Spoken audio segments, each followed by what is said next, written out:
Sir आपका परिचय। मेरा नाम प्लासिदुस टोप्पो, मैं केंद्रीय जनसंघर्ष समिति का उप कोषाध्यक्ष हूँ। तो टुटुआ पानी में जो हर साल जो 1992 से ये संघर्ष चल रहा है और केंद्र सरकार के द्वारा ये अभी तक जो मतलब खत्म कर देना चाहिए मूवमेंट, उसको अभी तक खत्म नहीं किया जा रहा है। और आप लोग लाखों की संख्या में यहाँ पहुँचने के बावजूद भी ये व्यवस्था को, यानी कि जो जल जंगल जमीन जो है इसको बचाने के लिए आप लोग लाखों की संख्या में यहाँ पहुंचे हैं, फिर भी सरकार के कानों तक चो भी नहीं रेंग रहे। इसके बारे में आप क्या कहना चाहेंगे? मैं सर्वप्रथम आपका मूलवासी चैनल को बहुत बहुत धन्यवाद देता हूँ। ये हमारा लड़ाई 1992 से लगातार अभी तक है, यानी 30 साल इस लड़ाई का समय हो गया है। और ये नेतरहाट फील्ड फायरिंग रेंज ये केंद्र सरकार का योजना है और राज्य सरकार ने इसको जमीन मुहैया करती है। हर एक 10 साल 20 साल में इन्होंने इस नेतरहाट फील्ड फायरिंग रेंज का अधिसूचना को हमेशा विस्तारीकरण कर रही थी, लेकिन अभी तत्कालीन मुख्यमंत्री हमारे हेमंत सोरेन ने इसको विस्तारीकरण से रोका है।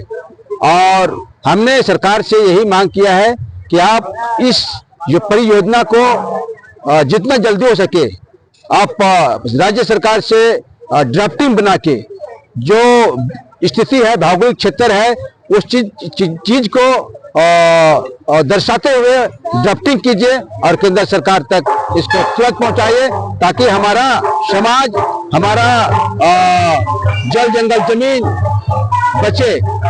हम लोग सरकार से यही मांग किए हैं। तो ये 25वीं अनुसूचित क्षेत्र के अंतर्गत आता है और जल जंगल जमीन का मालिक आदिवासी है। और यहाँ सबसे बड़ा जो है ये ग्राम सभा के माध्यम से पारित है। इसको सरकार, यहाँ सरकार का कुछ पावर ही नहीं है, लेकिन क्यों ये धज्जियां उड़ाई जा रही है संविधान का? आप इसके बारे में क्या कहना चाहते हैं?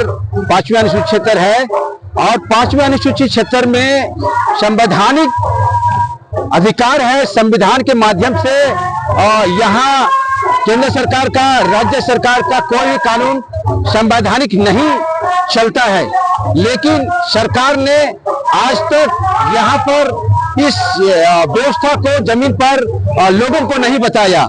उन्होंने 1950 में ही ये संविधान लागू किया और उसी समय हमको अधिकार दिया गया, लेकिन यहाँ के लोगों को गुमराह किया गया। गुमराह करने के बाद में यहाँ के लोगों को आज तक इन्होंने ठगा है, क्योंकि शेड्यूल एरिया है, शेड्यूल एरिया में सरकार का चलता नहीं है, हमारे ग्राम सभा का धज्जियां उड़ा रहा है।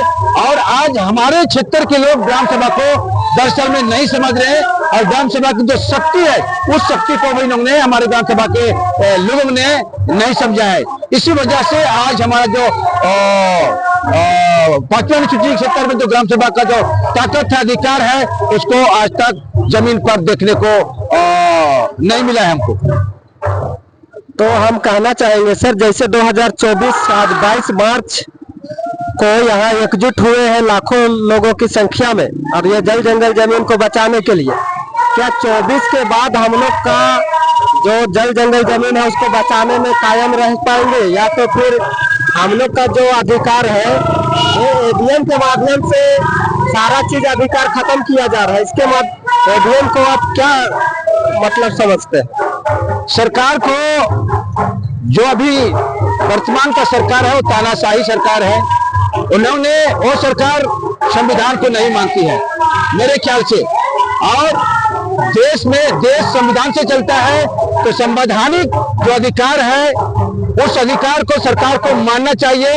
अगर 2024 इलेक्शन चुनाव के बाद में लोगों का कहना है कि आने वाला दिन में चुनाव नहीं होगा, लेकिन हम लोग प्रयास करेंगे, हम सबको प्रयास करेंगे, मिलकर प्रयास करेंगे कि हमारा ये संवैधानिक अधिकार जिंदा रहे, संविधान को बचाएंगे और हमारा संविधान अमर रहे। हम इतना ही कहना चाहेंगे। तो लोकतंत्र संविधान को बचाने के लिए ईवीएम मशीन को हटाना बहुत जरूरी है, इसके बारे में क्या कहेंगे आप? हाँ, सही मायने में ईवीएम मशीन के माध्यम से ही इन्होंने अपना सत्ता पर काबिज है। और ये कहा भी गया है कि सत्ता पर काबिज रहने के लिए ईवीएम मशीन यहाँ पर जिंदा रहना है, मतलब यहाँ पर ईवीएम मशीन से ही चुनाव कराना है, ये सरकार का कहना है। और सरकार नहीं चाहती है यहाँ हमारे हक अधिकार को, इसलिए हम चाहेंगे कि ईवीएम मशीन यहाँ से हमेशा के लिए ईवीएम मशीन हटा दिया जाएगा। धन्यवाद सर आपको। धन्यवाद।